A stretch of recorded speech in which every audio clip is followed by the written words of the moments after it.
Audio Jungle.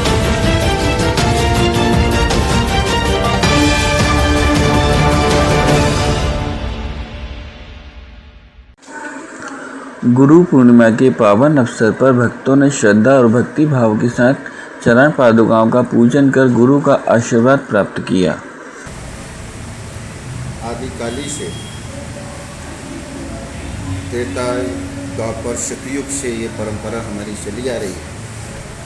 इसमें गुरु शब्द का बोध भगवान श्री राम ने और कृष्ण ने स्वामी विवेकानंद जैसे शिष्य ने करके इस भारत भूमि को, धर्म को, गुरु परंपरा को, गुरु शब्द का अनुग्रह करके, अनुसरण करके और उसको पी करके गुरु शब्द का इस विश्व में धर्म की स्थापना, अध्यात्म की स्थापना, वेद की स्थापना किया।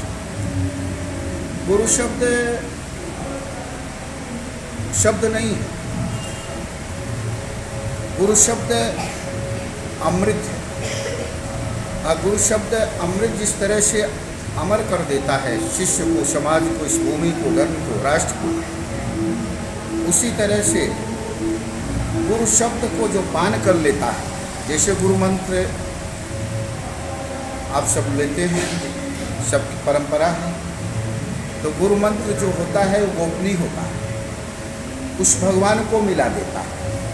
उसी तरह से गुरु कृपा हमारे जीवन को, हमारी साधना को, हमारे जन्म को, हमारे विकास को, हमारे भूमि को, हम सबको सजा देते हैं। तो गुरु शब्द सुनना नहीं, गुरु शब्द को पी लेना। और जिस तरह से हम ये करके अपनी आत्मा को शांति प्रदान करते हैं, शरीर को शांति प्रदान करते हैं, उसी तरह से हम आज गुरु पूर्णिमा के पावन पर्व महोत्सव पर एक संकल्प लें कि हमें सुनना नहीं है, सुनाना नहीं है, उसको पीना, उसको समझना है और समझ करके अपने को समझना।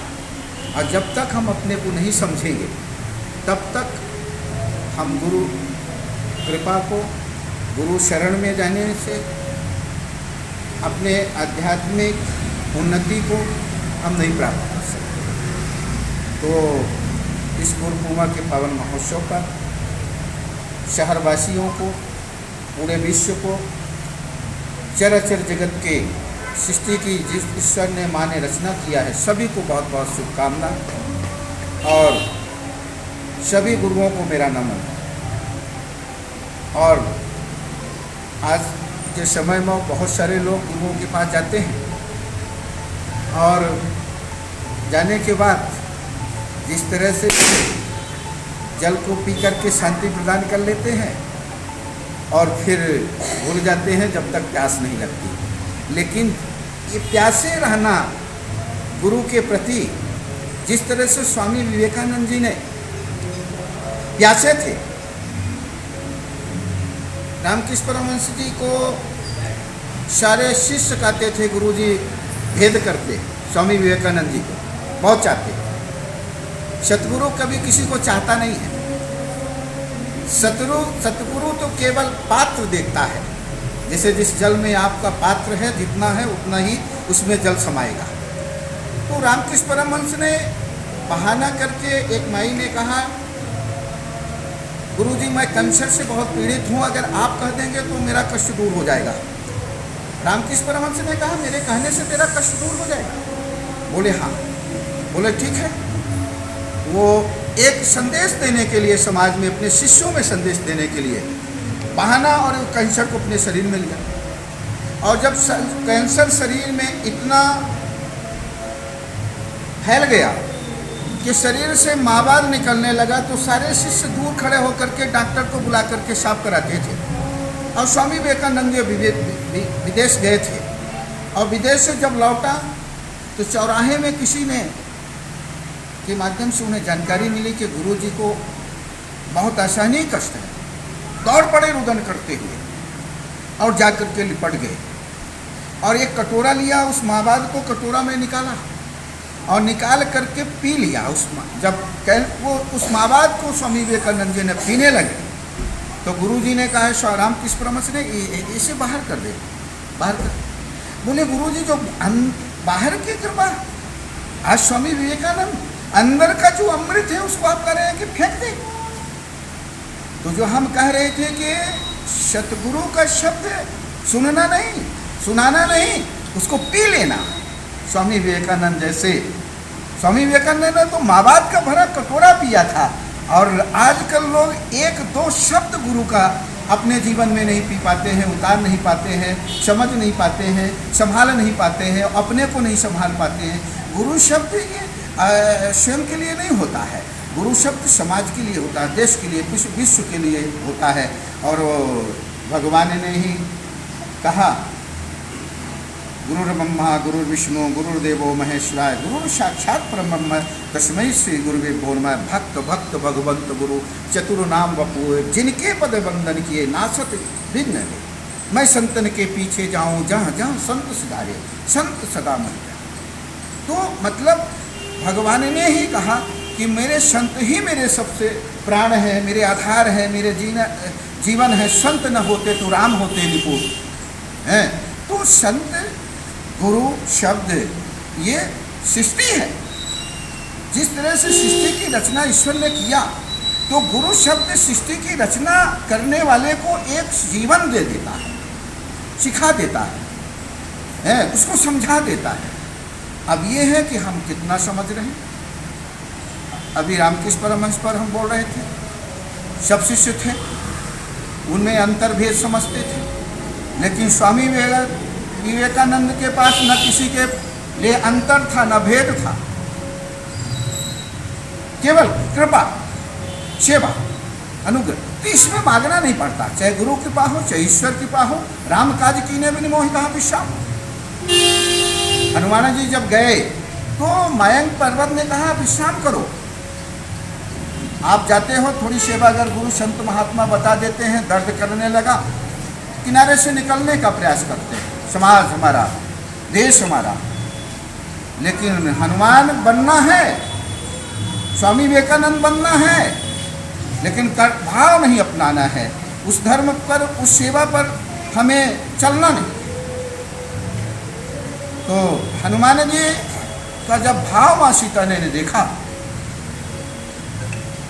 सेवा का भाव, माँ ने क्या वरदान दिया, अजर अमर गुण निधि सुत हो। मतलब हनुमान जब तुम्हारा नाम लेगा अजर हो जाएगा, अमर हो जाएगा, सारा गुण संपन्न हो जाएगा, सारी निधि रिद्धि सिद्धि सब कुछ प्राप्त हो जाएगी। फिर भी देखिए, आप बहुत समस्याएं गुरुओं के पास जाते हैं, बताते हैं, बहुत समस्याएं बताते हैं, लेकिन हनुमान जी ने कोई समस्या माँ सीता के पास नहीं बताया, है ना। केवल सेवा का धर्म जब देखा माँ ने। एक प्रश्न मेरे पास आता है, बहुत सारे हमारे शिष्य बोलते हैं, समाज बोलता है, साधु समाज बोलता है, ये पत्रकार जी है, जानते हैं। बहुत हमारे यहाँ, हमारे साथ में प्रधानमंत्री जी के यहाँ भी गए ये, क्यों? प्रधानमंत्री जी ने बोला भोजन करिए, मैंने कहा नहीं करूँगा।